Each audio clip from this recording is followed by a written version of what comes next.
antes de comenzar, ¿alguien tenga alguna duda? ¿Algo que quiera comentar? Por ahí, por ahí hay una tarea que va a ser para evaluar esta unidad. Se va a ocupar un ensayo, que ya por ahí ya les subí las indicaciones para el ensayo. También es el podcast, la segunda parte del podcast. Por ahí ya empecé a checar, no tuve oportunidad más que de revisar uno por la mitad, pero muy bien hecho, chicos. Por ahí veo que le echaron muchas ganas en hacer sus podcasts. Ya a la brevedad espero, a más tardar la siguiente semana, ya mandarles sus retroalimentaciones de su podcast y poderlos platicar aquí con todos. Y falta lo del mapa metabólico. El mapa metabólico, para lo que lo vayan checando, les voy a subir eh, la rúbrica de cómo se va a evaluar el mapa metabólico, pero en este caso el mapa metabólico va a ir, que ustedes elijan, vamos a trabajar en este caso con una ruta que a ustedes les interese, que ustedes crean que es interesante, donde participe una enzima y vamos a trabajar con, bueno, prácticamente en todas las rutas metabólicas participan enzimas, pero vamos a dar pie a que ustedes elijan una ruta metabólica que les parezca interesante y dentro del mapa metabólico, ese sí es un trabajo de manera individual. Ustedes mandan, bueno, el objetivo del mapa metabólico es que ustedes manden que en su trabajo ustedes describan las reacciones que ocurren en la ruta metabólica con cierta especificidad, un breve resumen de lo que hace la ruta metabólica, las reacciones, las enzimas que participan y en general es lo que se ve en el mapa metabólico. Les comento que por ahí yo les voy a subir con más detalle la rúbrica. He estado trabajando en la misma y para que tengan una idea de cómo específicamente cómo se va a pedir, para que no haya ninguna cuestión que por ahí tengamos confusión de lo que se pide, ¿no? Para que todos hablemos, ahora sí que literalmente sepamos cómo se van a pedir las cosas y no haya ninguna confusión. ¿Estamos de acuerdo? Entonces, yo espero subírselos a más tardar por ahí del martes o miércoles. Entonces, ya aquí de todos tomo nota para que ya no se me pase. Y yo espero terminar esta unidad la siguiente semana. Entonces, la siguiente semana esperemos concluir con esta unidad y empezar con la unidad 3 para donde ya empezamos las cuestiones de metabolismo. Entonces, no sé si antes de empezar alguien quiera comentar algo, que tenga alguna duda en específico.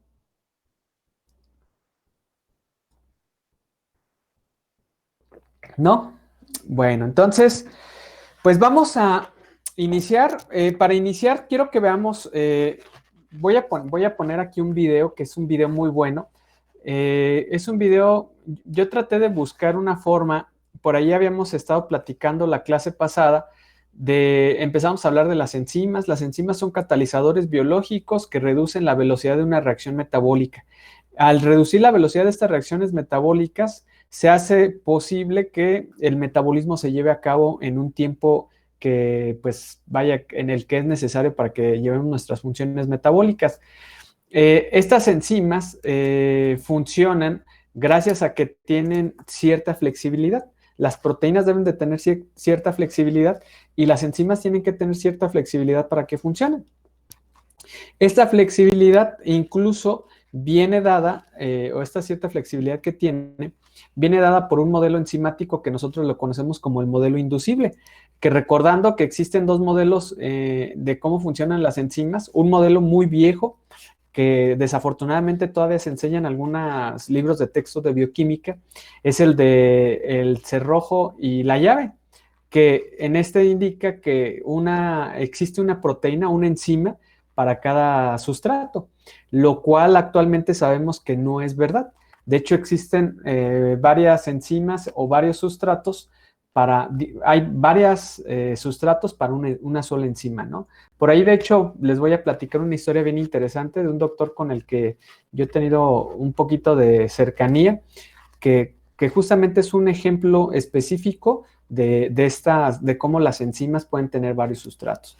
Dábamos el ejemplo de que, por ejemplo, del metanol y del etanol, cómo la intoxicación con metanol se trata con etanol, justamente por esta... existe un término que seguramente les va a dar risa, pero que es bioquímicamente correcto para llamarle a las enzimas, que se llama promiscuidad. Decimos que las enzimas son promiscuas en el sentido de que funcionan con más de un sustrato, y de hecho es un término bioquímicamente correcto. Ustedes lo pueden leer, lo leen hasta en algunos artículos científicos, y esta promiscuidad se empezó a detallar hace mucho tiempo como un fenómeno raro. Entonces, este fenómeno raro de las enzimas se empezó a definir como una promiscuidad, que existían ciertas enzimas que tenían la capacidad de funcionar con diferentes sustratos. Y posteriormente se encontró que no era la excepción de la regla, que más bien era la regla. La regla era que las enzimas fueran promiscuas, es decir, que tuviesen más de un sustrato. Entonces, actualmente es un término que se denotó justamente hace mucho tiempo por la particularidad, pero sabemos que actualmente es una regla en todas las enzimas, ¿ok? Entonces, haciendo énfasis en todo esto, quiero que veamos haciendo un pequeño resumen de lo que vimos, quiero que veamos este pequeño video que les voy a compartir. Ustedes me dicen si se ve bien. Estoy seguro que no se va a alcanzar a ver por ahí no, perdón, no van a alcanzar a escuchar el audio, pero por ahí le puse subtítulos para que lo alcancen a ver. Entonces, ustedes me dicen si lo ven. ¿Sí se alcanza a ver la pantalla?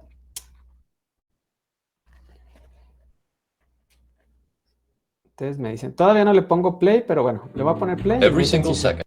Sí se alcanza a ver, ¿verdad? Sí, profe. Si no me dicen y les paso el link, o quieren que les pase el link del video para que ustedes lo tengan con audio, como ustedes me digan. Si no, bueno, lo voy a proyectar y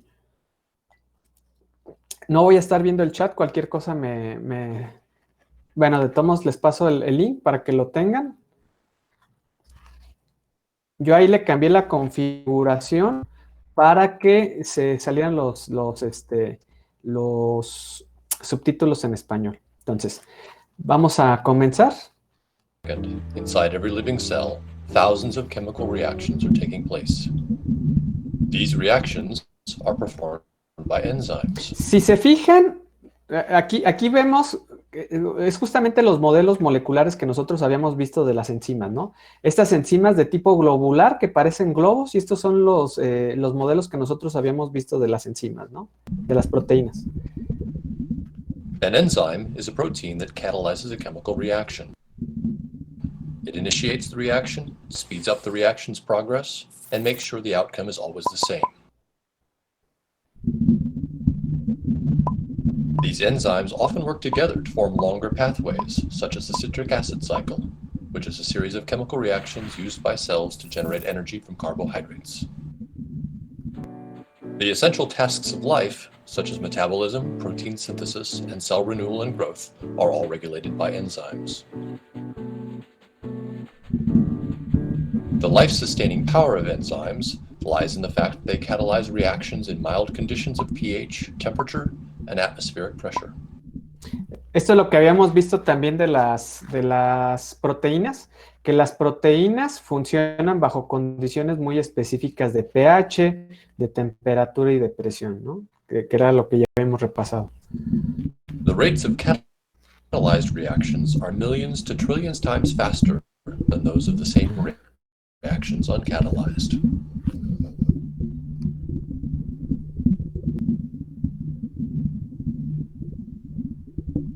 To speed up a reaction in the absence of enzyme, additional energy would need to be used, which oxes the substrates and occasionally provide enough energy to trigger a reaction. Justamente aquí lo que menciona es que para aumentar la velocidad de una reacción sin que participe una enzima, se necesita una cantidad suficiente de energía, que normalmente es una reacción que ocurre, que químicamente esa energía proviene del calor. In the course of most reactions, an unstable and highly energetic transition state is formed as the substrates are transformed into product. Aquí lo que ellos están diciendo que esto es en el transcurso de una reacción enzimática, los sustratos para poder convertirse en productos pasan por un estado de transición. Este estado de transición ocurre cuando los reactivos o los sustratos colisionan entre ellos, producen una molécula que es transitoriamente de más energía, por eso aquí tenemos la energía libre, producen una energía que nosotros le llamamos estado de transición. Este estado de transición permite que se formen los productos por un rearreglo químico, ya que en el estado de transición pueden ocurrir dos cosas, que se regrese a los sustratos, que la colisión no sea lo suficientemente buena y se regrese a los sustratos, o que la colisión sea suficientemente buena para que existan rearreglos energéticos y se lleve a los productos. Lo que hace una enzima en realidad es que disminuye la energía necesaria para que se transformen los sustratos en productos. Esto es bien importante que nosotros lo denotemos. Es por eso que una enzima, y esto se los pongo bastante resaltado, que ustedes lo sepan, una enzima no cambia el sentido termodinámico de una reacción, pero su función sí se explica termodinámicamente por la energía libre de Gibbs. Es decir, que una enzima no puede cambiar el sentido de una reacción de favorable a desfavorable o de desfavorable a favorable, pero sí puede disminuir la energía necesaria para que los sustratos se conviertan en productos. Al disminuir esta energía necesaria es que acelera la reacción, ¿sí? Que es lo que se va a ver aquí.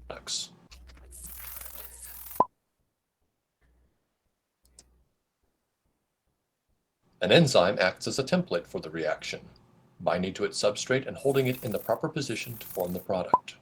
An enzyme also surrounds its substrate with reactive groups that stabilize the transition state, making it easier for the reaction to occur. To understand how enzymes work, let's take a closer look at a reaction in the citric acid cycle that is catalyzed by the enzyme aconitase. Aconitase binds to its substrate citrate and removes a hydroxyl group and a hydrogen atom to form the intermediate cis-aconitate. It then adds the hydrogen and hydroxyl back in slightly different positions to form the product isocitrate. In the active site, some amino acids are perfectly positioned to recognize the substrate and hold it in the optimal position for the reaction. Esto es bien importante. Esto que estamos sabiendo aquí son ciertos aminoácidos que vamos a tener, aminoácidos muy específicos que vamos a tener en la proteína. Estos aminoácidos en específico que tenemos ahí, nosotros les conocemos como el sitio activo, ¿sí? Y el sitio activo normalmente va a estar formado, no necesariamente hay un número específico de aminoácidos, ni tampoco necesariamente va a estar secuencialmente cada aminoácido uno tras de otro. Este puede ser el aminoácido, si yo tengo una proteína de 500 aminoácidos, en la secuencia este puede ser el aminoácido 200, este puede ser el aminoácido 350, este puede ser el aminoácido 420, este puede ser el aminoácido 500. Es decir, cómo la estructura de la proteína se adquiere de manera terciaria, estos radicales libres o estos aminoácidos no necesariamente están ordenados. Y también van a participar algunos cofactores o coenzimas. En este caso tenemos un grupo prostético. Este grupo prostético es un centro hierro-azufre.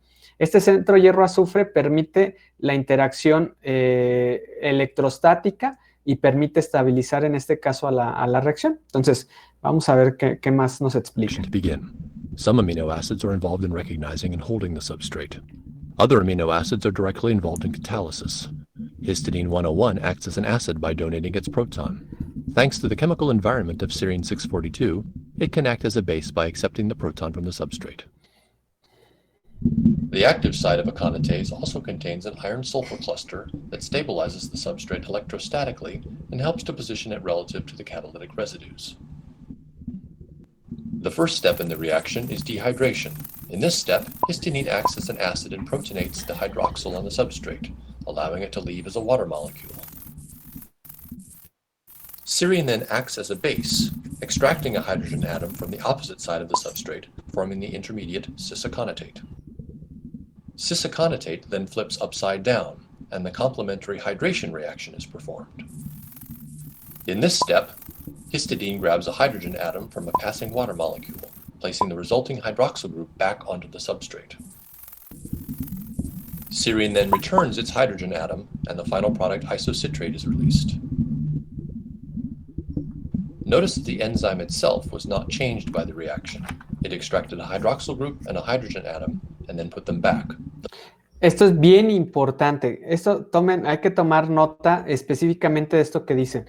Un catalizador o una enzima jamás es modificado químicamente en una reacción. Es decir, el catalizador entra y sale de la reacción exactamente igual. No sufre ninguna modificación netamente química. Todas las interacciones que vemos son interacciones que pueden ser electrostáticas, que en algún momento hay un cambio químico, pero la entrada de la enzima al inicio y al final, el estado químico de la enzima al inicio y al final es el mismo. No debe de haber ningún cambio químico neto. Thus starting and ending in the same state. This is the hallmark of a catalyst. When it finishes a reaction, it is ready for the next, so it can perform thousands of reactions in a row. Notice also that the shape of an active site is often flexible. Many enzymes surround their substrates. Eso es lo que yo les decía. El induced fit, que es el modelo inducido, nosotros tenemos ahí lo que te está diciendo es que los sitios activos son flexibles, que te permiten ese cambio para los sustratos como si estuvieran abrazado al sustrato, la enzima como si estuviera abrazando al sustrato. Closing them to form the perfect environment for a reaction. Enzymes are fundamental to life on Earth, working every second of every day to maintain life processes in every cell and every living creature on the planet.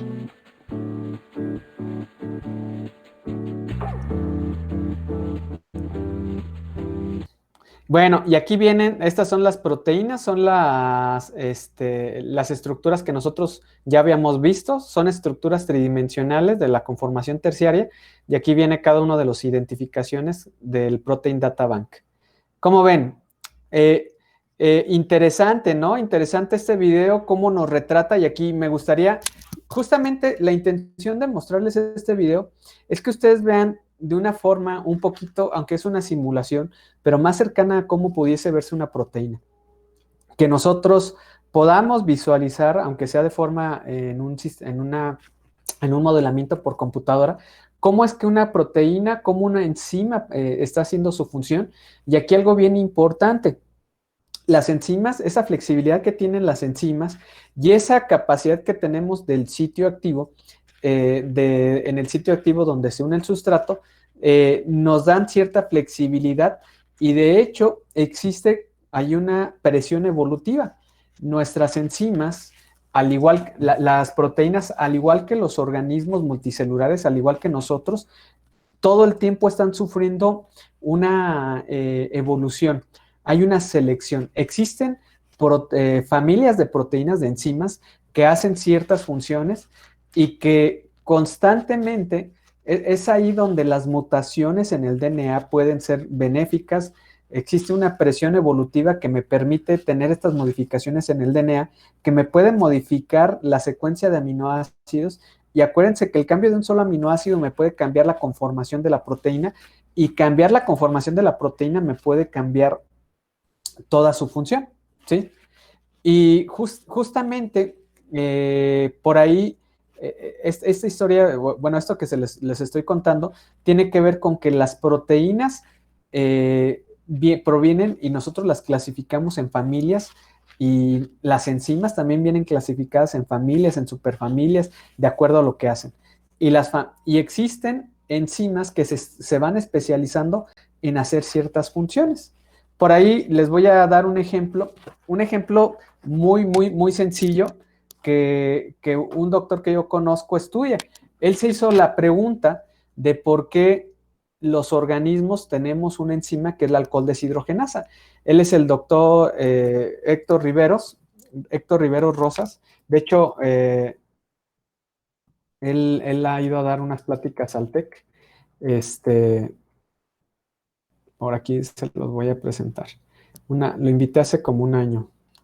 No, hace un año no. Hace como año y medio. Déjenme lo pongo aquí nada más para que lo conozcan en lo que les hablo de su trabajo. Él es profesor de la UNAM, de la del Departamento de Bioquímica, de la Facultad de Medicina. No sé si recuerdan que por ahí yo les había dicho que el departamento, la bioquímica nace aquí en México de la Facultad de Medicina. No sé si se los había mencionado eso, pero si no, se los menciono.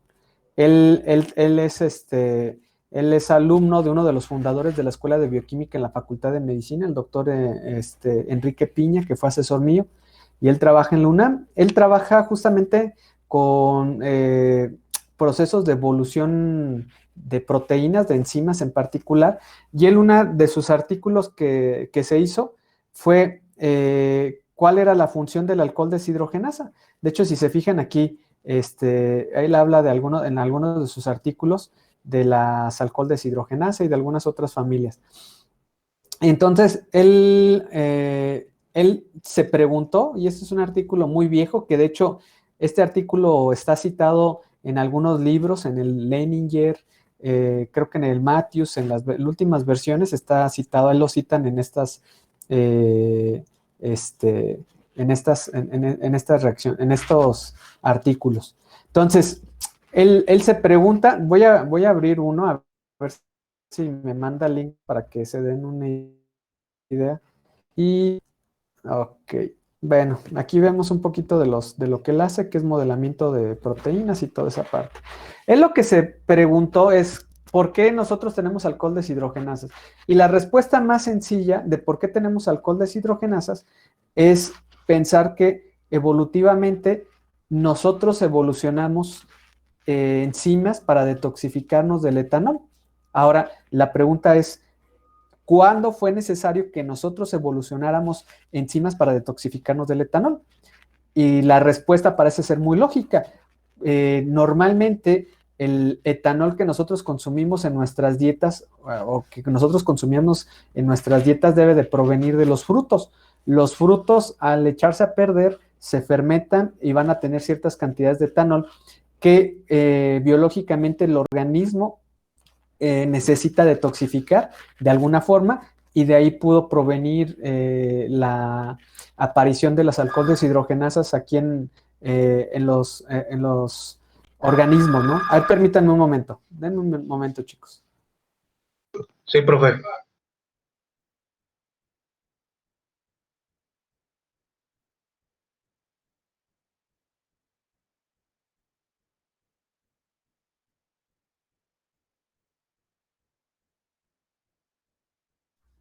Y entonces, la respuesta lógica era, ok, pues entonces cuando aparecen los frutos, cuando las plantas empiezan a dar frutos, que tiene que ver con la aparición de la floración en las plantas, tendría que haber una coevolución de estas enzimas. Es decir, cuando aparecen las primeras flores en las plantas, tuvieron que aparecer los primeros frutos, tuvo que haber los primeros frutos fermentados y tuvo que haber aparecido el alcohol deshidrogenasa.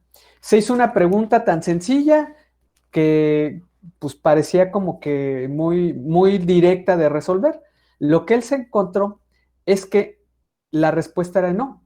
La alcohol deshidrogenasa, al menos los organismos eucarióticos como nosotros los mamíferos, evolucionamos alcohol deshidrogenasas muchos miles de años antes de que aparecieran las primeras flores, ¿sí? Y ¿esto qué quiere decir? Que nosotros teníamos una función de las alcohol deshidrogenasas para, no para detoxificar el etanol, sino que la detoxificación del etanol fue una función que la enzima adquirió posteriormente, pero nosotros teníamos alcohol deshidrogenasas antes de que nosotros consumiéramos alcohol en nuestras dietas. Y la segunda pregunta que se hizo es, entonces, ¿cuándo aparecieron estas alcohol deshidrogenasas? Más bien, ¿para qué sirven estas alcohol deshidrogenasas? Y la respuesta que se llevó fue una respuesta que a mí me sigue fascinando porque es un trabajo muy bonito el que hizo el doctor. Él encontró, existe algo, y justamente todo esto se los platico por lo que vamos a ver a continuación. Él encontró que las alcohol deshidrogenasas, su principal sustrato no es el alcohol, no es el etanol, tal cual. De hecho, algo de lo que peor hace es metabolizar el etanol. Y existen otras enzimas que están en el peroxisoma. De hecho, nosotros, yo ya se los digo de broma, nosotros vivimos engañados y decimos, ay, pues es que yo tomo mucho, entonces tus alcohol deshidrogenasas deben de funcionar muy bien. Cuando, bueno, yo ya lo sé, ¿no? Inherentemente sé que las alcohol deshidrogenasas, su principal función no es metabolizar el etanol, sino existen unas peroxidasas que tenemos en un organismo, lo que es el peroxisoma, que principalmente son las en que se encargan de detoxificar el etanol, por lo menos en los seres humanos. Pero bueno, él se empezó a preguntar qué es lo que hacen estas alcohol deshidrogenasas entonces en organismos como nosotros, en los seres humanos. Y esto lo empezó a buscar por la afinidad. Existe un parámetro que nosotros manejamos en las enzimas, que es el gusto hacia la comida. Es el análogo de qué tanto te gusta una comida, ¿no? Si tú pudieses ponerle un valor a qué tanto te gusta una comida, por ejemplo, en mi caso, si ese valor fuera de 1 a 10 y 10 fuera que me gusta mucho, yo le pondría 10, no sé, a la pizza, ¿no? A mí me encanta la pizza y tendría uno en un valor de 1. ¿Qué sería que me disgusta mucho? Pues no sé, quizás las lentejas, ¿no? Entonces, podemos nosotros clasificar el gusto de las enzimas por el sustrato, que el valor, se llama la constante de Michaelis, que es la afinidad, que este valor de la constante de Michaelis nos dice qué tanto le gusta un sustrato. Cuando se pone a analizar todas las constantes de Michaelis que existían reportadas del alcohol deshidrogenasa, resulta que la enzima estaba especializada en un cambio de un grupo hidroxilo del retinol. El retinol es una proteína, si no mal recuerdo, déjenme, no les vaya a mentir porque eso sí no lo recuerdo bien, pero que tiene que ver con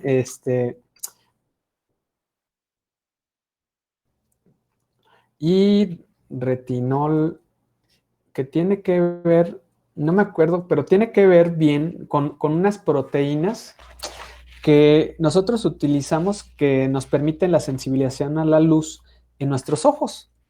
Entonces, cuando él empieza a encontrar esto, se da cuenta que las alcohol deshidrogenasas son importantes para que nosotros veamos bien, y de allí todo empieza a cobrar sentido.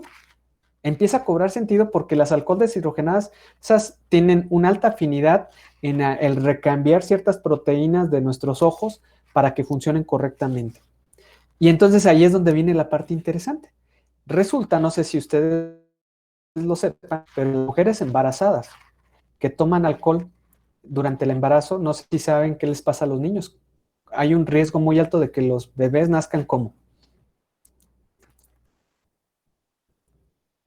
ciegos, exactamente, que nazcan ciegos. Y esto tiene que ver justamente con qué, con que cuando comenzamos a consumir el etanol y la persona que está embarazada lo empieza a consumir, estos alcohol deshidrogenasas, en vez de reformar o cambiar la estructura de la retina, algunas de estas alcohol deshidrogenasas, porque también les gusta el alcohol, empiezan a funcionar detoxificando el alcohol.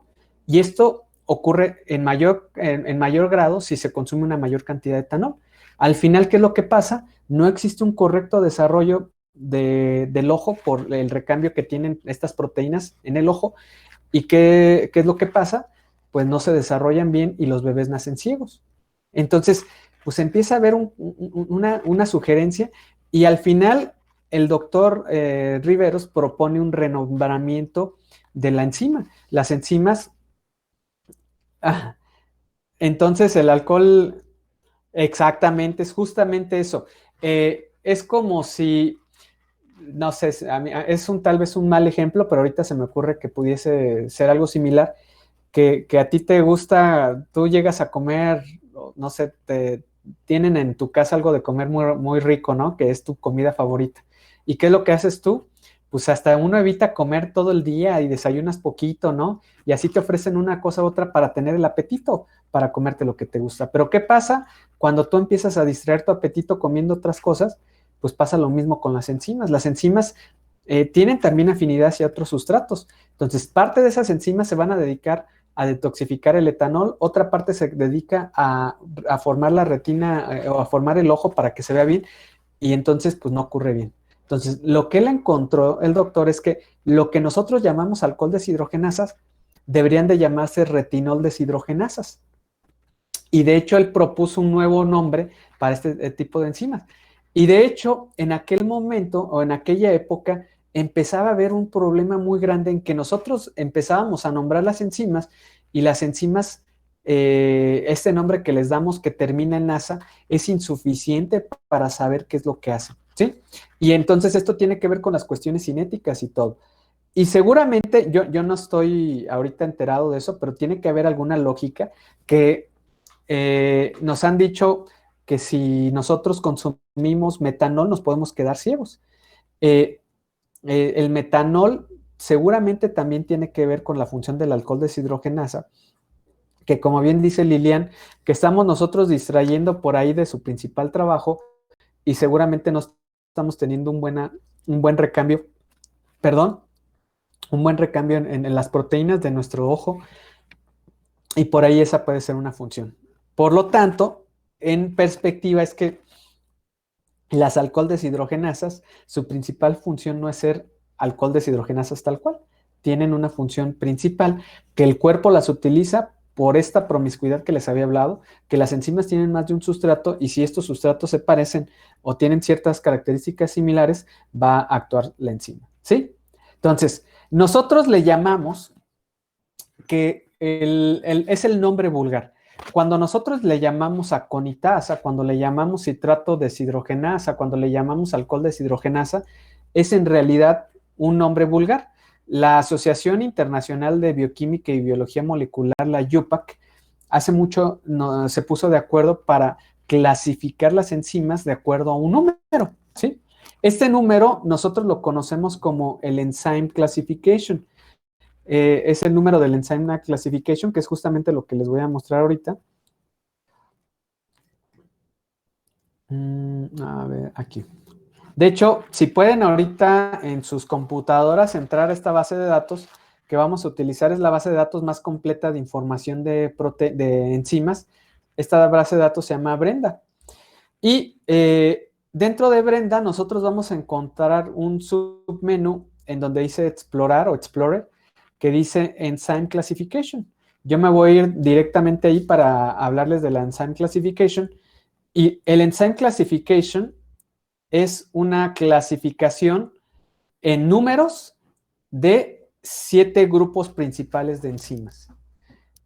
El Enzyme Classification va a estar, es una forma, una nomenclatura de las enzimas, donde yo voy a tener 4 números separados por puntos, y cada número me va a dar una función en específico de la enzima, ¿sí?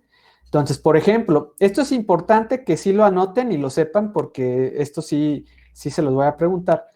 El número 1, el Enzyme Classification número 1, son todas las enzimas que pertenecen a la clase de enzimas que catalizan reacciones de óxido-reducción, ¿sí?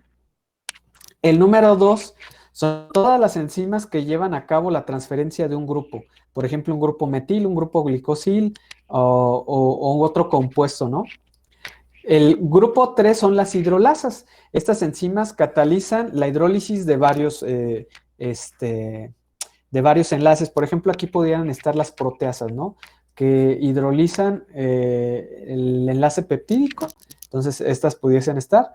Las liasas son enzimas que rompen enlaces carbono-carbono, carbono-oxígeno, carbono-nitrógeno y otros enlaces que pueden ser diferentes a un producto de oxidación o de hidrólisis.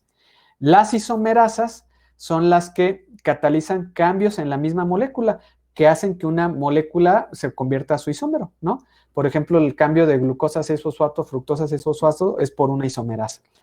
Las ligasas son enzimas que catalizan la unión de dos moléculas, pues que ligan, y las translocasas son enzimas que catalizan el movimiento de iones, o moléculas a través de las membranas. De hecho, esta clasificación 7 no existía. Esta última clasificación es nueva. Antes nada más teníamos hasta el número 6 y actualmente ya las translocasas, que son transportadores, ya también los encontramos, ¿ok? No sé si hasta aquí tengan alguna duda. ¿Sí pudieron entrar en la base de datos? ¿Algún comentario, chicos? Ok. Sí pudimos. Entonces, perfecto. Muchas gracias, Lilian. Entonces, me voy a ir a otra base de datos. Me voy a ir al Cake Pathway. Y ahorita se los voy a compartir. Esta Cake Pathway creo que ya se los había enseñado y es parte del metabolismo de manera general. Es una base de datos japonesa. Y aquí, bueno, en este caso yo me voy a ir a la parte de metabolismo. Y en la parte de metabolismo, pues vienen un chorro de rutas metabólicas. Yo me voy a ir a la que vamos a ver en la siguiente unidad, que es la glucólisis. La glucólisis viene aquí explicada en el Cake Pathway.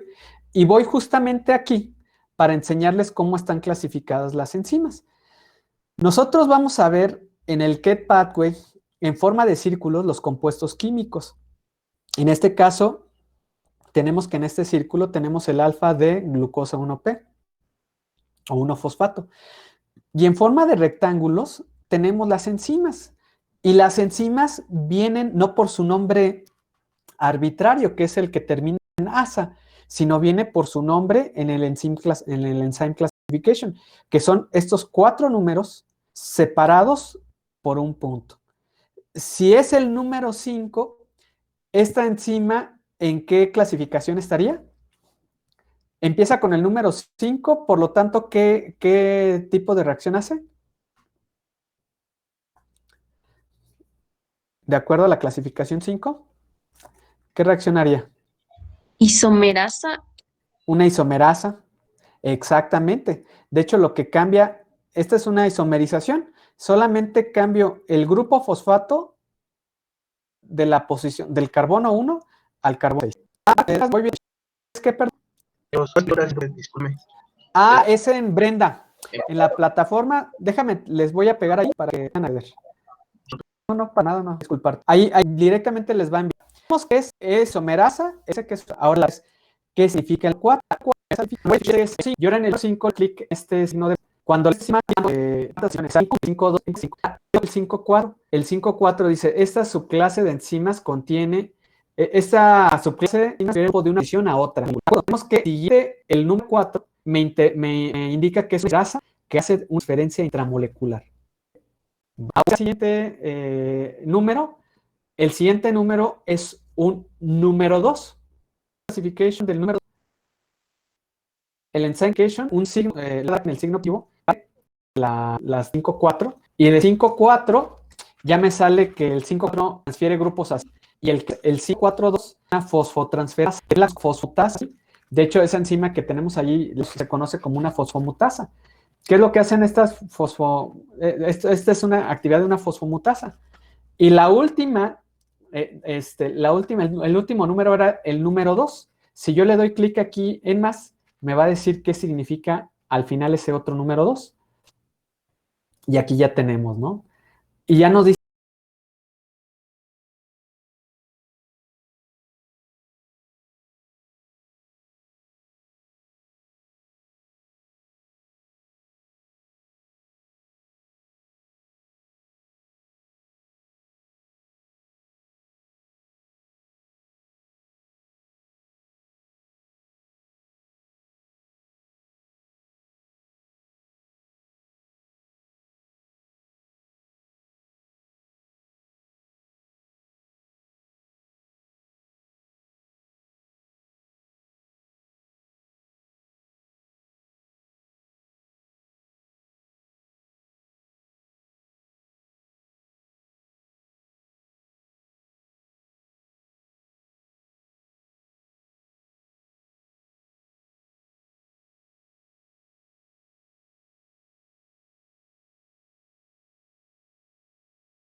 específicamente qué enzima es.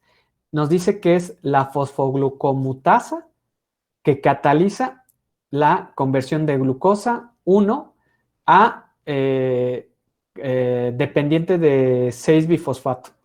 Entonces, cataliza de glucosa 1 a glucosa 6-fosfato, que está presente en 64 organismos. Incluso si yo quiero ver la reacción, le puedo decir que me enseñe la reacción aquí. Y aquí vemos la reacción, ¿no? Aquí vemos la reacción que cataliza, que es la convergencia de alfa de glucosa 1-fosfato a de glucosa 6-fosfato. ¿Sí? Simplemente cambiamos el grupo. Entonces, cada que yo me voy al Get Pathway, cada que yo veo estos números es la clasificación formal de las enzimas. De hecho, es como cuando nosotros publicamos un artículo, cuando nosotros hacemos una investigación, la forma correcta de nombrar la enzima es por medio de estos números. Que yo puedo dar a la enzima, forma de nombrar una enzima y me va a dar función. No sé, ¿hay alguna duda, chicos? ¿Cualquier cosa? Muchas gracias, Itzel. Bueno, entonces, continuamos. Cuando ustedes están aquí, esta es una ruta metabólica, esta es la glucólisis que vamos a ver en la siguiente unidad. Y si se fijan, también hay algo importante. Hay algunas reacciones que pueden ser catalizadas por más de una enzima, ¿sí? Es decir, la transformación a glucosa por 4 enzimas. La 7, que si yo le doy clic me va a decir quién es. La 2771, aquí viene ya, ¿qué significa? Justamente aquí el número S viene del Enzyme Classification. Me dice qué es el enzyme, a cuál pertenece. Cuando yo le doy el 2711 me manda directamente a la enzima, pero bueno, ahorita no vamos a dejarlo aquí. Esta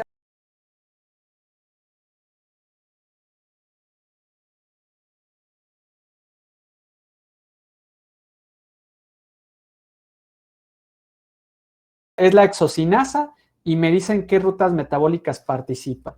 La exocinasa participa en la glucólisis, en el metabolismo de fructosa y manosa, de galactosa, de almidón, de aminoazúcares, la biosíntesis de streptomicina, de neomicina, es decir, la biosíntesis de antibióticos, en la vía de señalización del factor inducible por hipoxia, en la de insulina. También es importante en la diabetes mellitus tipo 2. Hay seguramente una deficiencia en la exocinasa 2 tiene efectos en la insulina. Incluso también te viene algo bien importante.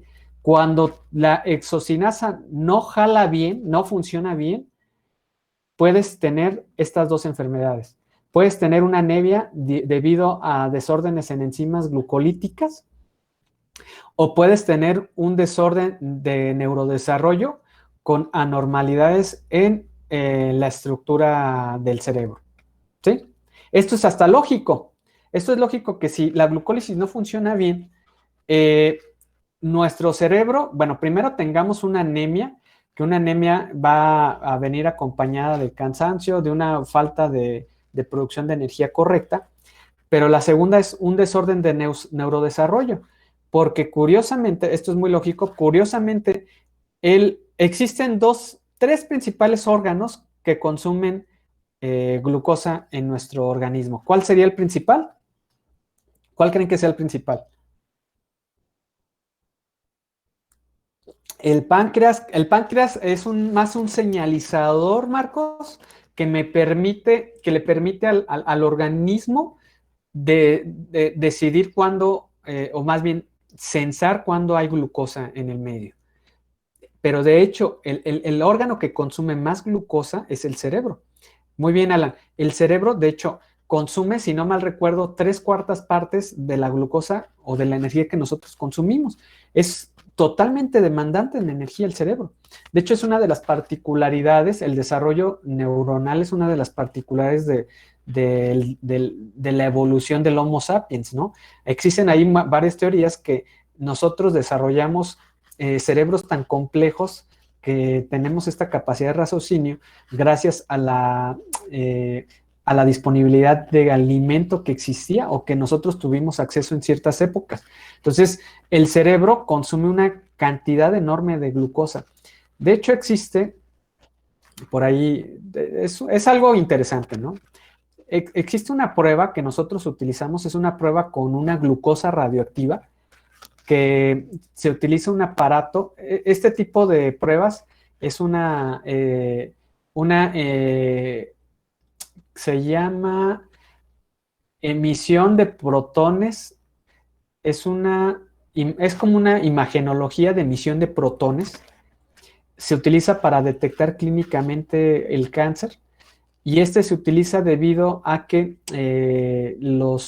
el cáncer es un tejido que consume mucha glucosa.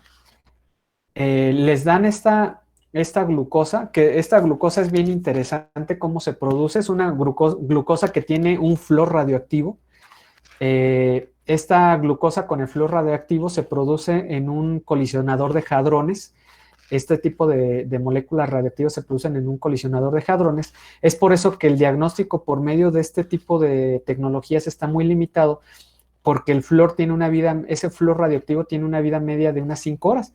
Entonces, el hospital donde te hagan la detección clínicamente por emisión de protones del cáncer, tiene que estar cerca de un colisionador de hadrones que permita sintetizar este tipo de sustancias.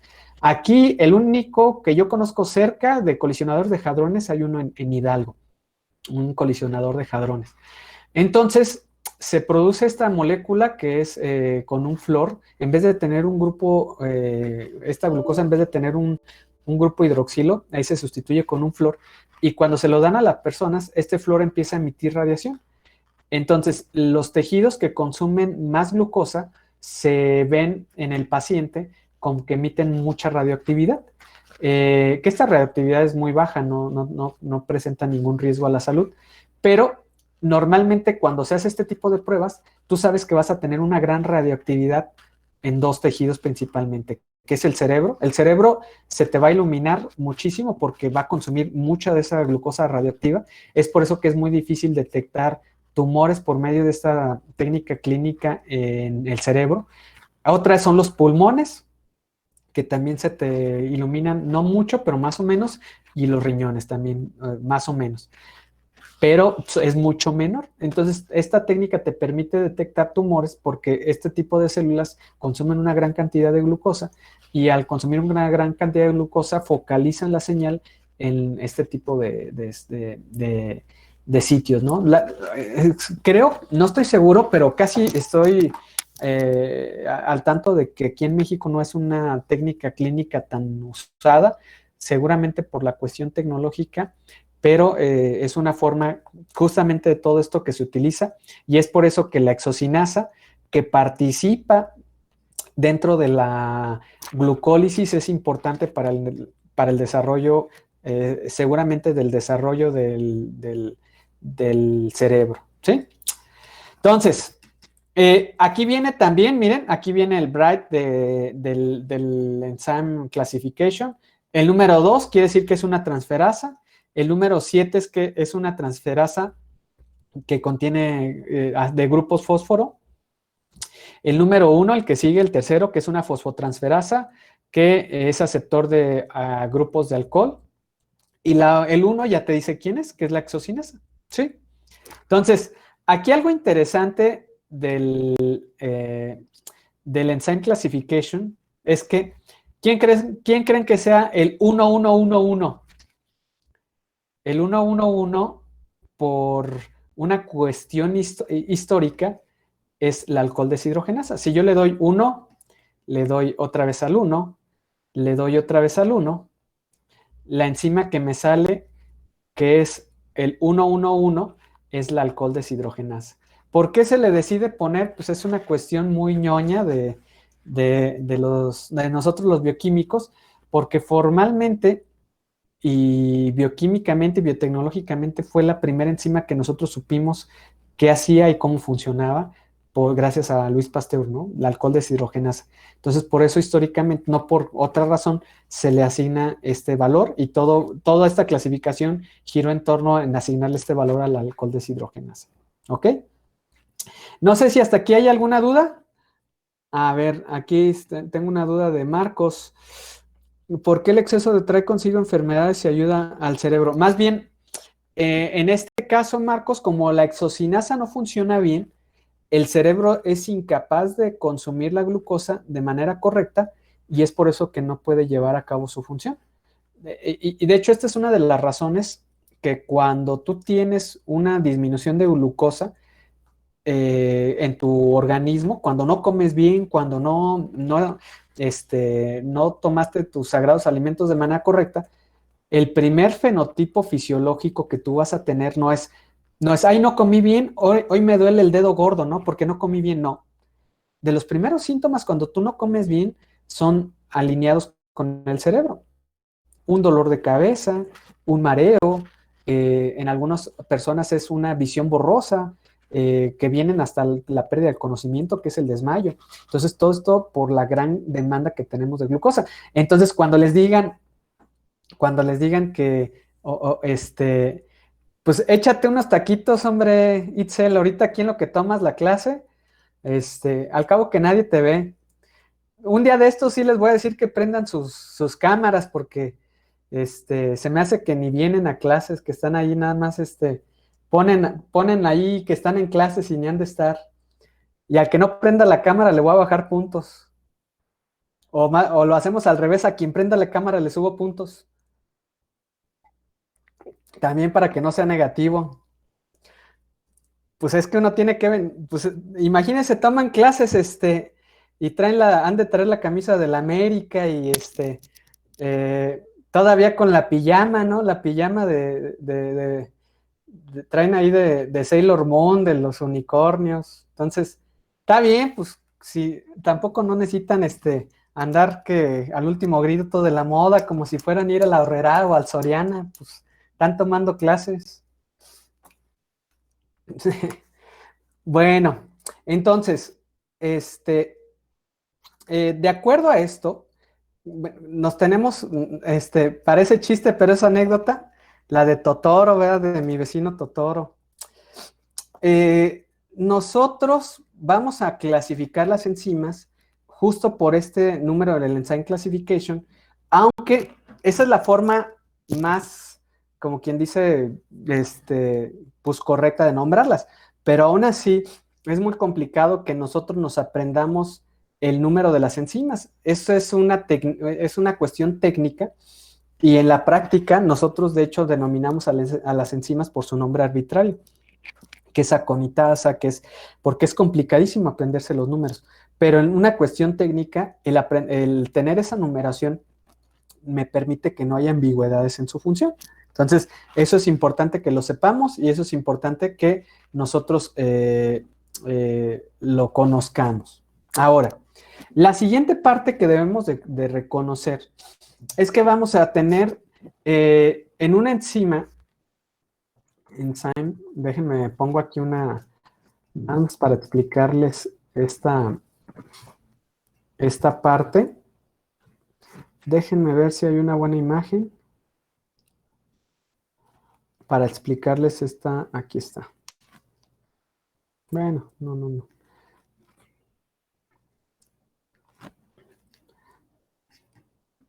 Permítame, aquí viene, esta es una buena imagen. Déjenme lo pongo. Una enzima, otra cuestión importante que debemos de checar, es que una enzima está formada por diferentes partes. Una enzima va a tener un sitio activo, que aquí le llaman como un sitio catalítico, pero no, de hecho el nombre correcto es un sitio activo. El sitio activo de la enzima va a ser el sitio donde se une el sustrato, ¿sí? Existen varios tipos de nombres que se les da, también se le nombra como bolsillo catalítico, sitio activo, pero yo no le llamaría sitio catalítico o bolsillo catalítico porque genera siempre una confusión con otra parte importante de la enzima. El sitio activo siempre va a ser una parte, el sitio activo es donde se une el sustrato dentro de la proteína, y todo lo demás que yo tengo de la proteína, nosotros lo vamos a conocer como un sitio catalítico. Es decir, todo lo que no sea el sitio activo se va a convertir en un sitio catalítico. ¿Por qué dar esta clasificación? Porque los sitios catalíticos es por ejemplo, yo quiero echarme mis sagrados alimentos, me quiero echar un delicioso taco de carnitas y para consumirlo, suponiendo que yo soy una enzima, haciendo una analogía de una enzima, pues mi sitio activo sería mi boca, ¿no? Entonces, yo puedo consumir ese sustrato hacia mi sitio activo si tengo libres mis manos para tomar el taco. Y mis manos serían un sitio catalítico, que no tiene que ver con el sitio activo, pero ayudan a que el sitio activo funcione. ¿Qué pasa si yo traigo las manos amarradas? Pues se me va a complicar muchísimo comerme el taco. Pasa lo mismo con las enzimas. Nosotros pensamos que en las enzimas solamente el sitio activo es el único que jala o es el único importante, y no. Si yo modifico cualquier otra parte de la enzima, que se llaman sitios catalíticos, la enzima ya no funciona bien, ya no jala bien, y al no jalar bien, ya no se puede llevar a cabo la transformación del sustrato en producto. Es por eso que otras partes de la enzima pueden ser modificadas por muchos factores, pueden ser modificadas por muchas sustancias y por muchos componentes. Dentro de estos componentes que no son partes del sitio activo, vamos a encontrar dos tipos de moléculas, los cofactores y las coenzimas. Los cofactores y las coenzimas, se basa esta clasificación simplemente en su origen. Entonces, ¿cuál sería su origen? Que los cofactores son inorgánicos y las coenzimas son orgánicas, ¿sí? Entonces, voy a poner aquí una tablita para que conozcamos los cofactores. Por aquí había visto una. Aquí hay. Pero está muy... Déjenme ver si aquí se alcanza a ver, nada más para que los conozcamos.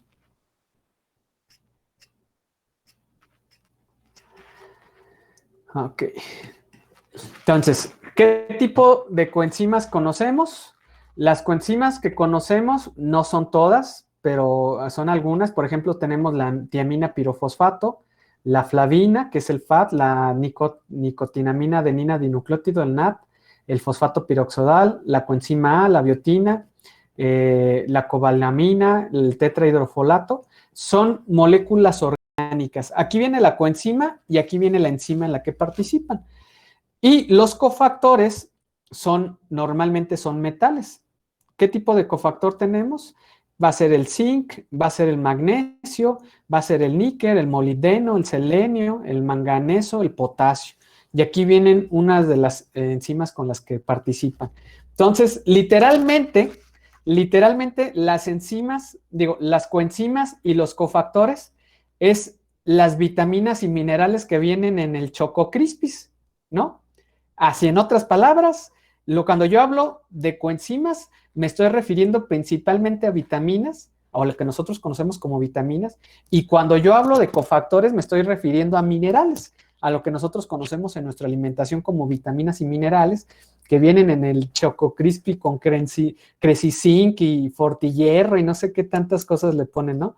Entonces, en un Chocomil, ¿verdad? También vienen en el Chocomil, en el Calcetose. Ahorita para que se echen uno adicionado con vitaminas y minerales. De hecho, aquí es donde viene la parte interesante. Fíjense, las vitaminas son necesarias para que funcione, por ejemplo, para que funcione una enzima. Aquí viene una imagen bastante buena de eso. Para que funcione una enzima, va a ocupar su coenzima, que es una vitamina. Si no existe la coenzima, yo la llamo como apoenzima, ¿sí? Cuando ya tengo el cofactor, por ejemplo, ya lo conozco como holoenzima, que es una cuestión de nomenclatura, ¿no? Si no tengo la enzima, la coenzima no funciona en mi enzima. Yo les daba por ahí el ejemplo de, de las enzimas de la SAM dependen, déjalas pongo aquí, dependent of folate.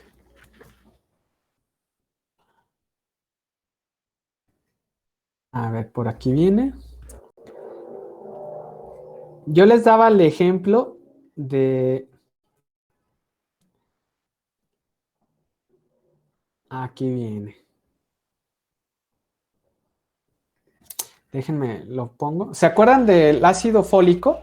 Del ejemplo que les daba del ácido fólico, que ahorita todas las personas, bueno, no todas las personas, que el ácido fólico, todos estos problemas de alimentación y estos enriquecimientos de los productos alimenticios en nuestro país provienen de una encuesta nacional de salud que se hace. Esta encuesta nacional de salud mide también las cuestiones nutrimentales de la población mexicana y con base a esas cuestiones nutrimentales se hacen recomendaciones. Por ejemplo, en la encuesta nacional de salud, que recuerdo que la última que se publicó, no sé si fue en 2020 o 2019, se encontró una deficiencia en la población infantil en México de zinc. ¿Qué es lo que se hace con estas políticas públicas? Es que en adelante la mayoría de los productos que van dirigidos a la población infantil, empezando con los productos, por ejemplo, de desayunos escolares, de cuestiones que tienen que ver con el gobierno, tienen que estar adicionados con zinc para revertir este problema de falta de estos nutrientes. Ahora, el enriquecimiento de ácido fólico de las tortillas, es más, si te echas una concha va a tener ácido fólico porque la harina está enriquecida con ácido fólico, si no es que lo tiene de manera natural porque el ácido fólico proviene de las cáscaras también de algunos cereales. Entonces, el ácido fólico es una coenzima que nosotros, esta enzima, que nosotros la conocemos. Obviamente el ácido fólico no va a decir aquí ácido fólico, nosotros la tenemos en la forma ionizada, que es el folato, ¿sí? No sé si entienden esa parte o si recuerdan haber visto de esta parte de las sales, de los ácidos, que cuando yo tengo una sal se llama, por ejemplo, en vez del ácido glutámico se le llama glutamato, en vez de ácido fólico se le llama folato, que es su sal, ¿no? Y su sal es la parte ionizada o es un derivado de la parte ionizada. Entonces, aquí tenemos que el folato se convierte en tetrahidrofolato y el tetrahidrofolato es parte de la función, es una coenzima de unas proteínas que se llaman S-transferasas. Este tetrahidrofolato con la vitamina B6 y con la vitamina 6 ayuda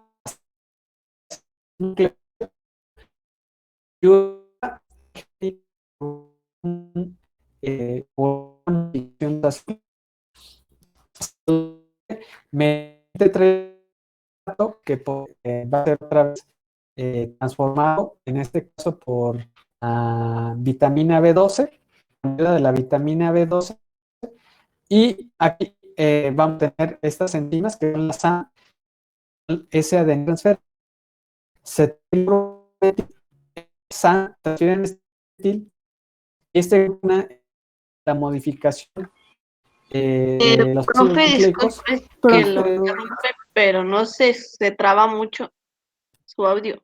No se escucha las palabras, se corta. disculpen.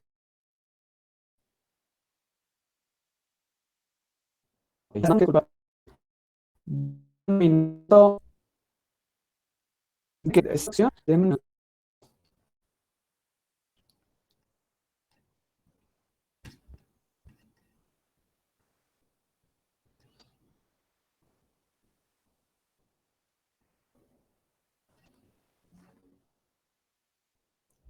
Ya.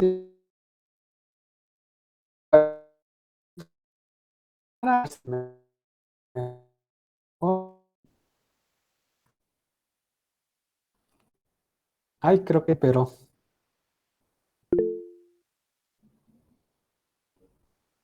ahí va.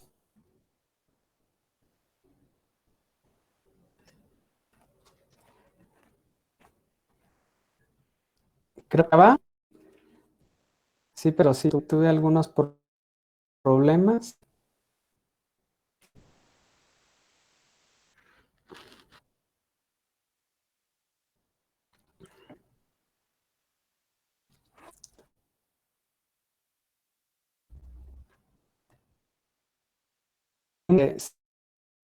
Aceleros, un retardo del audio.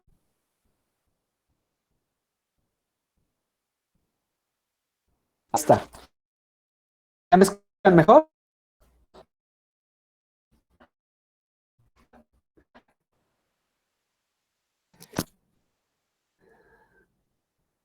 Estoy teniendo mucha variación en mi conexión. Sigo teniendo mucha variación. Denme un minuto. Ténganme un poquito de paciencia. Si quieren, ahorita se pueden ir. Échense un vasito de agua en lo que se. ¿Ya se escucha, profe? Ya estoy viendo que ya se restableció.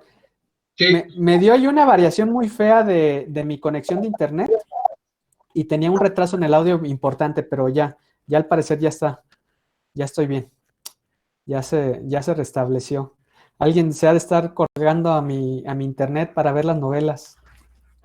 Entonces, bueno, justamente estábamos. ¿Qué fue el último que escucharon bien?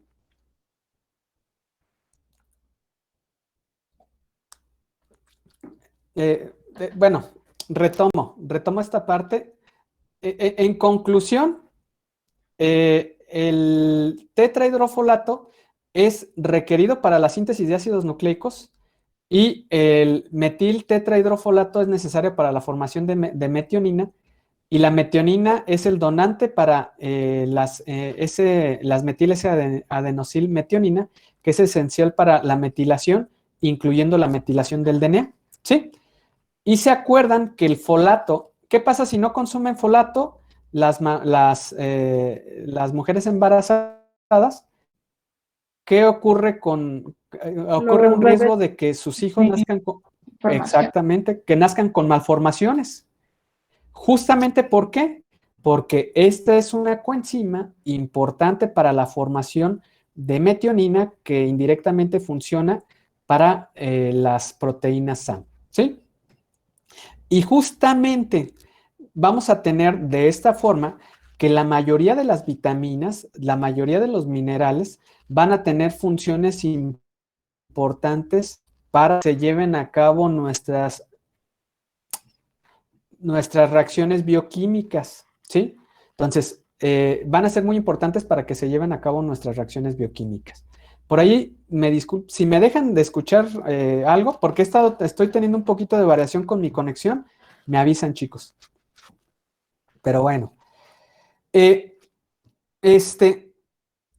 por lo tanto, nosotros vamos a tener aquí en esta parte, y es importante que lo veamos de esta forma, nosotros vamos a tener que las coenzimas son moléculas que se van a unir a mi enzima, y al unirse a la enzima van a cambiar su conformación, y al hacer que la enzima cambie su conformación, la enzima va a poder funcionar bien, ¿sí? Muchas de estas enzimas, muchas de estas coenzimas, nosotros las conocemos como vitaminas. De hecho, el término vitaminas viene que originalmente los compuestos que se descubrieron que ayudaban a la función de estas enzimas eran aminas vitales, eran derivados del grupo amino. Después se empezó a conocer que tienen una gran variedad de orígenes biológicos y químicos, y entonces, pues ahorita ya encontramos vitaminas de muchos tipos que participan en un chorro de reacciones, y muchas de estas reacciones a nivel bioquímico o su participación en el metabolismo cobra sentido de acuerdo a las reacciones que ayudan a catalizar por medio de las enzimas. Es decir, que si yo tengo, por ejemplo, ahorita deficiencia en ácido fólico, yo sé que me va a afectar todas las reacciones de metilación del DNA que tienen que ver, por ejemplo, en el desarrollo fetal.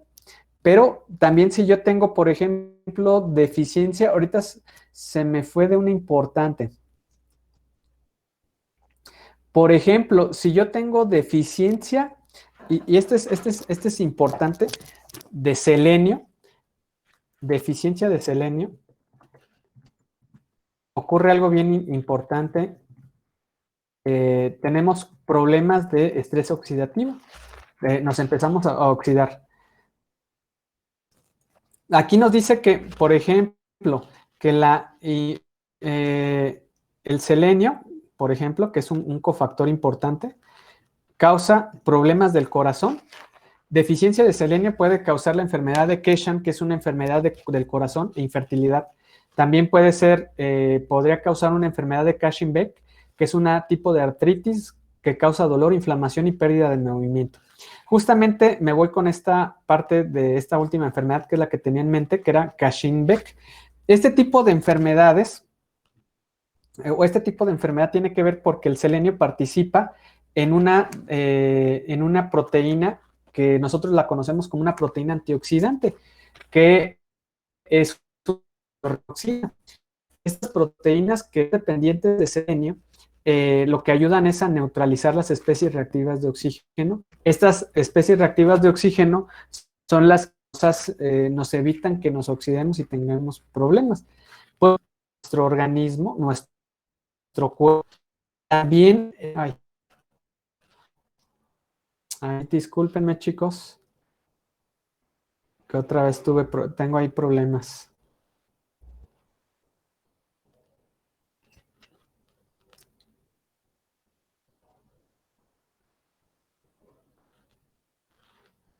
¿Ya me escuchan? Que vi que otra vez tenía problemas. Creo que ya se pasó el delay. Entonces les decía que este selenio participa como un cofactor en algunas enzimas que neutralizan estas especies reactivas de oxígeno. Nuestro cuerpo utiliza estas especies reactivas de oxígeno para defenderse. ¿Cómo es esto? La respuesta de inflamación que nosotros tenemos es una respuesta que es acompañada por la producción de especies reactivas de oxígeno por los macrófagos. Este estallamiento oxidativo, si nosotros no tenemos forma de controlarlo, se puede volver crónico. Cuando nosotros tenemos, por ejemplo, todas estas enfermedades, como es la artritis da, si se fijan, principalmente da en las articulaciones. Y tiene que ver con que en las articulaciones nosotros tenemos partes importantes de nuestro sistema linfático. Nuestro sistema linfático es el encargado de producir todos estos anticuerpos, todo lo que nosotros utilizamos para defendernos. Es por eso que cuando nosotros nos vamos a enfermar, el cuerpo cortado es la preparación del organismo a producir anticuerpos, y lo que nos duelen son nuestras articulaciones, porque justamente es donde ahí tenemos gran parte de nuestro sistema linfático. Y en estas articulaciones se producen gran cantidad de macrófagos. Si no existe, estos macrófagos producen una gran cantidad de especies reactivas de oxígeno como medida para defenderse del ataque de patógenos o defenderse en general.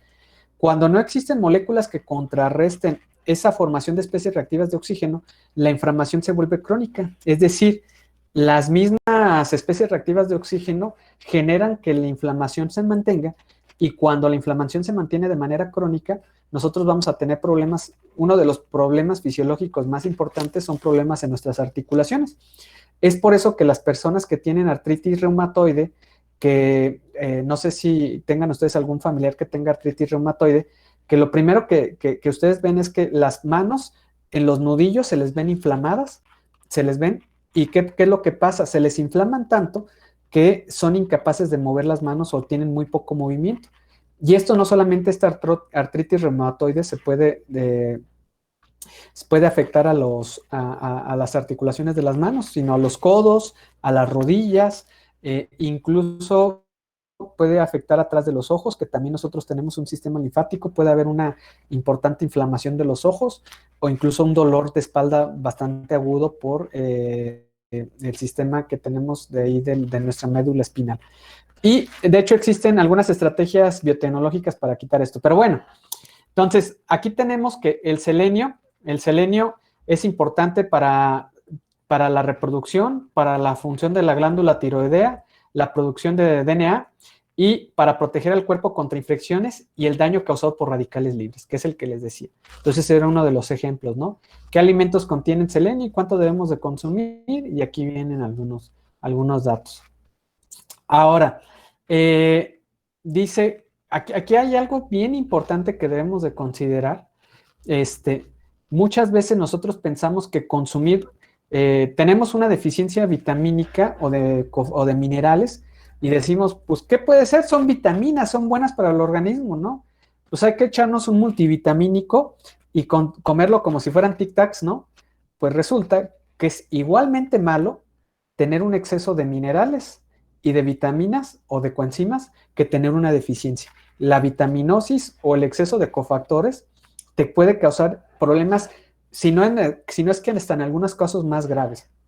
Cuando tú tienes exceso de estas coenzimas, lo que ocurre es que existe la posibilidad de que estas se amontonen en las enzimas y hagan que las enzimas no lleven a cabo su función de manera correcta. Es por eso que siempre se recomienda, nutricionalmente se recomienda que tú obtengas toda esta cantidad de minerales y vitaminas de tu alimentación, que solamente consumas un multivitamínico o consumas una vitamina en especial cuando tú tienes una enfermedad asociada con una avitaminosis, una deficiencia, perdón, de esa vitamina, o que tú inherentemente seas parte de una población que tiene malnutrición y que clínicamente a ti te hayan detectado esa malnutrición. De otra forma, lo recomendable es que tú tengas todos esos coenzimas y todos esos minerales de tu alimentación. ¿Cómo los puedes obtener? Variando tu alimentación. Esa es la clave. Consumir. Diría por ahí algo que yo daba. Ah, sí, profe, pues yo varío mucho mi alimentación. Ayer cené tacos al pastor, y hoy voy a cenar tacos de bistec y mañana voy a cenar de tripa. Y yo les decía, no, pues obviamente tiene que ver con la cuestión de que la variación tiene que ver con que tengo alimentos de una gran diversidad y que todo eso, ¿no? Entonces, es una de las cuestiones interesantes. No sé si hasta aquí hay alguna duda, chicos. Más o menos van agarrando. Variar las salsas, ¿verdad? Ayer le puse salsa verde y hoy le voy a poner salsa roja. Y ya con eso la armo, ¿no? Ayer fui a los tacos Kikis y ahora voy a ir a los Willys. Entonces, no, pues se trata de esta forma. ¿Se entiende hasta aquí, chicos? ¿Se entiende hasta aquí cuál es la función de las coenzimas? ¿Cuál es la función de los cofactores? ¿Por qué son importantes? Vamos a ver muchos casos en específico conforme nos vayamos al metabolismo. Por ejemplo, nos vamos a dar cuenta que el magnesio es importante para todas las funciones del DNA, que el magnesio me ayuda a todas las funciones de las DNA polimerasas, las RNAs polimerasas, son moléculas cofactores importantes para que funcionen estas replicaciones del DNA y todo esto, ¿ok? Ahora, ya para finalizar, y esta es la última parte que, que quiero que veamos, no la vamos a ver de manera tan profunda, de hecho, el temario no pide que la veamos, pero yo quiero que lo entendamos esta otra perspectiva, que lo veamos, y esto lo van a ver seguramente por ahí con Montserrat, que ella lleva cinética conmigo, no estoy seguro si alguien más lleva por aquí cinética conmigo. La parte de la cinética enzimática la vamos a ver, si es que yo les doy clases de cinética química y biológica, las vamos a ver con más detalle en el semestre 6, que es cuando llevamos la materia de cinética química y biológica. Pero por ahora les quiero dar un brevario de cómo medimos nosotros qué tan bien funciona una proteína, qué tan bien funciona una enzima, que ustedes se lleven ahí que lo tengan en mente, que cuando hablemos de la ecuación de Michaelis-Menten, que cuando hablemos de cinética enzimática, ustedes sepan que esa es la forma, valga la redundancia, forma formal de medir cómo es que funciona una proteína, ¿sí? Entonces, voy a pasar a esta última parte que es importante, que son las cuestiones cinéticas para medir cómo funciona una enzima. Y no sé, voy a cambiar un poquito de tema drásticamente, pero no sé si hasta aquí hay algún problema, alguna duda.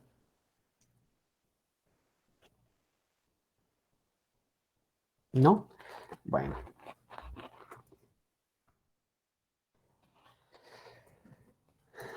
Vamos a tener dos tipos de caracterizaciones de cinéticas enzimáticas.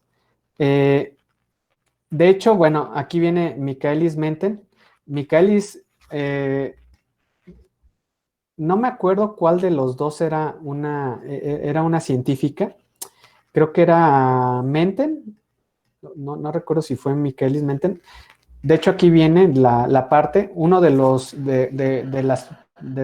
científicos, una de las científicas que detectó o que propuso esta forma de modelar matemáticamente la función de las enzimas era una mujer. Creo que era Menten, o no me acuerdo si fue Michaelis o fue eh, Leonor Michaelis. Dicen que incluso puede ser que sea una de las 10 mejores investigadoras de toda. Entonces, pues aquí muy de la mano de que ya se viene el Día de la Mujer el siguiente lunes, estamos viendo muy bien las contribuciones de ayer desde Rosalind Franklin, antier, perdón, hoy de Leonor Michaelis, ¿ok? La ecuación de Michaelis es esta ecuación que vemos aquí. Es una ecuación matemáticamente muy sencilla, donde tenemos que la V0 me representa la velocidad de la reacción. La velocidad de la reacción matemáticamente me dice qué tan rápido va a ocurrir una reacción catalizada por esa enzima. La velocidad máxima es la velocidad tope que puede alcanzar esa enzima funcionando.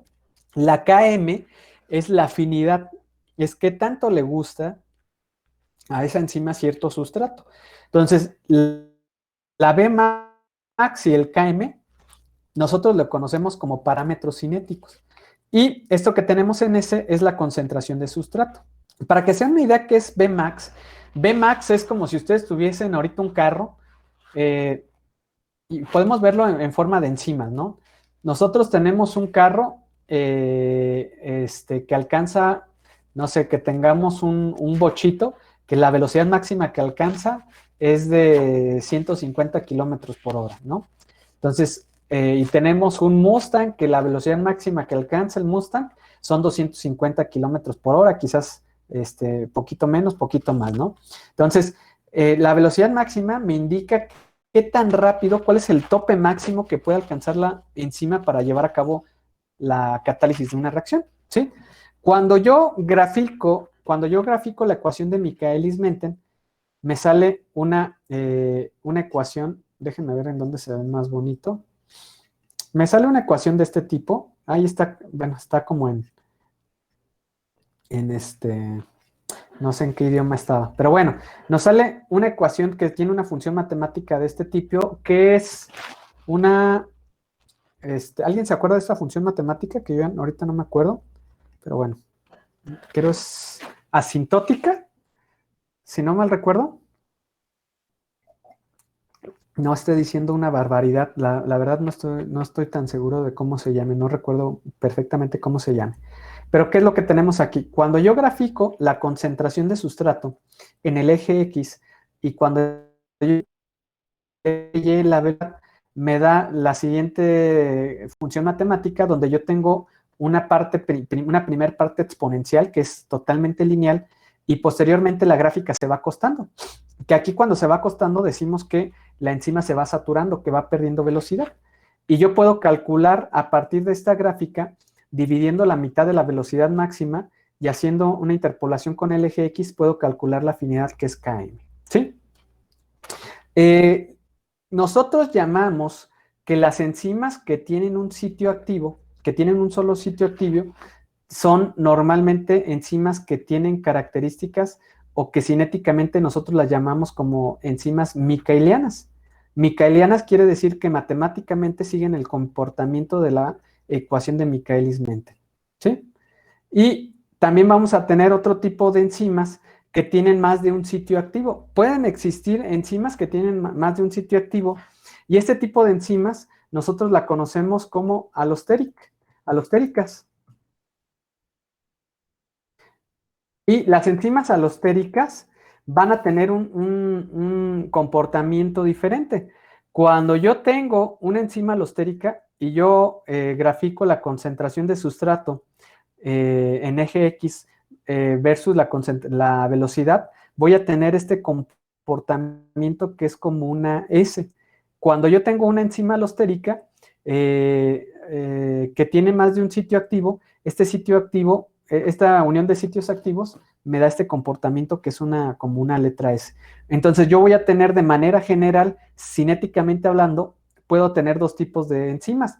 Las enzimas micaelianas, que generalmente son enzimas que solamente tienen un sitio activo, y las enzimas alostéricas, que tienen más de un sitio activo. Y dentro de las enzimas alostéricas, vamos a tener que, por ejemplo, aquí viene el sitio activo, tienes un sitio alostérico, bueno, en este caso no. Aquí había visto una más abajo.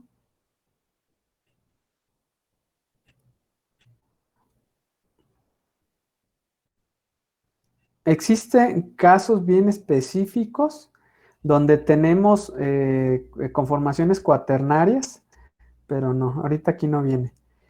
Pero bueno, aquí viene, este es justamente lo que yo les decía, enzimas alostéricas versus enzimas micaelianas, ¿ok? De hecho, aquí viene algo bien interesante en esta parte. En esta parte nosotros podemos, o nos puede decir qué es lo que pasa con una enzima cuando yo agrego un tipo de inhibidor. Vamos a tener dos tipos de inhibidores de acuerdo a la cinética de Michaelis-Menten. Entonces, para esto me voy a regresar a aquí donde venía. Vamos a tener dos tipos de inhibición. Déjenme ver si puede verse más grande, porque aquí no se alcanza a ver. Bueno, pues creo que aquí se ve un poquito mejor. Vamos a tener dos tipos de inhibiciones. La inhibición, cuando nosotros graficamos igual la concentración de sustrato versus la velocidad, vamos a tener un tipo de inhibición que le llamamos inhibición competitiva, que tenemos aquí en azul. Una inhibición competitiva es cuando cambia la constante de Michaelis, es decir, que cambia la afinidad aparente de la enzima, pero no cambia su velocidad máxima. ¿Cómo es un inhibidor competitivo? Un inhibidor competitivo normalmente es aquella sustancia que compite por el sitio activo, es decir, que es una sustancia análoga químicamente al sitio activo y que compite por el sitio activo, lo que hace que la enzima tenga una velocidad menor. Y en cambio, la inhibición no competitiva no cambia la afinidad, lo único que cambia es la velocidad máxima. Esta velocidad máxima, este cambio en la velocidad máxima se debe a que este tipo de sustancias inhiben un sitio catalítico, es decir, no cambian la afinidad, el sitio activo sigue estando libre y puede unir a su sustrato. Lo que está cambiando es un sitio catalítico, que es cualquier otra parte de la enzima, y la enzima entonces pues ya no funciona bien y es por eso que cambia su velocidad máxima, ¿ok? Y estas son, bueno, justamente estas son de las generalidades que teníamos. Por ahí voy a subirles a la clase. A la clase les voy a subir algunos videos explicando un poquito más de esto. Vamos a retomarlo la siguiente clase también. Vamos a retomar estas partes de cinética enzimática y todo para que los entiendan un poquito más. Y justamente aquí lo que nos interesa conocer son los valores de Km y Vmax de las enzimas, cómo nosotros podemos interpretarlos, qué nos pueden decir de las enzimas, y esto nos permite saber si una enzima funciona bien o funciona mal. Entonces, a grandes rasgos, chicos, y también sabiendo que hoy es viernes, que es pesado, quisiera hacer hoy la clase más breve para que también ustedes ya vayan a comer o se vayan a descansar, no sé. Y no sé si hasta el momento tienen alguna duda. ¿Algún comentario? Por ahí también quiero comentarles que voy a empezar a subirles alguna información suplementaria, como videos, como alguna información, para que ustedes vayan fortaleciendo toda esta parte que estamos viendo y ir avanzando un poquito más rápido en el temario. Exactamente es lo que voy a hacer, Marcos, para ir avanzando un poquito con el temario y que no solamente sean las clases, sino que ustedes ya tengan por ahí material suplementario para que tengan varios puntos de vista escuchen incluso varias opiniones o varias formas de ver el mismo tema. Y no te apures, Marcos. Entonces, también ya les voy a empezar a subir esa porque para que estemos reforzando estos temas. ¿Sí? ¿Alguien más que tenga un comentario, alguna duda, chicos?